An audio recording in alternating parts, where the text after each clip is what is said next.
gobyerno na napapansin mo? Yung ano ma'am, kahirapan po.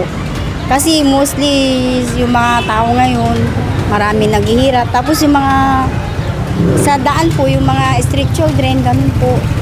Tapos yung mga bilihin po, sobrang mahal.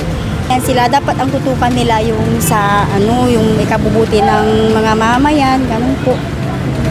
Kaysa nagbabangayan sila, wala namang katuturan, hindi po ba? Magandahin yung mga lugar, tapos matulungan yung mga childhood na mahirap buhay. O ganun lang. Pag hanggang sa crudo dapat bababa ng kahit konti lang para hindi rin kami mahirapan. Para sa akin, tama yung ginagawa ni Mr. President Bongbong Marcos. Kasi yung mga ginawa ni President Duterte, yung mga pinapatay na noon, yung mga adik, pangin yun, dapat yun.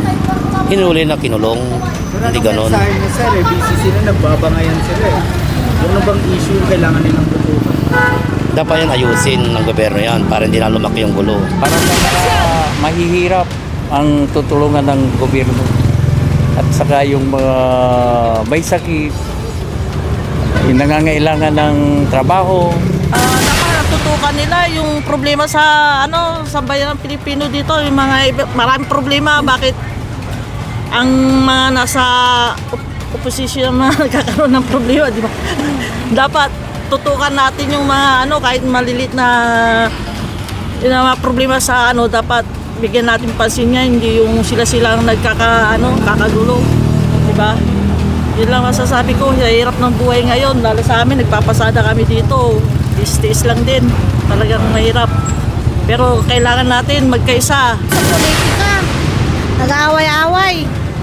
Ay yung pinagtutukan nila kabuhayan ng mamahirap, hindi sa kanila.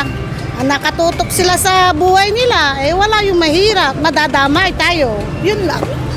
Madadamay tayo, kahit anong gawin natin pakisisikap, yung mga taong nasa taas, away ng away, wala. O di na lang, sila lang may problema tayo mahirap, wala Ang pinaghihirapan natin pera. Sa kanila, bulsa nila. Yun lang, tapos lang, diretsahan. IFM News.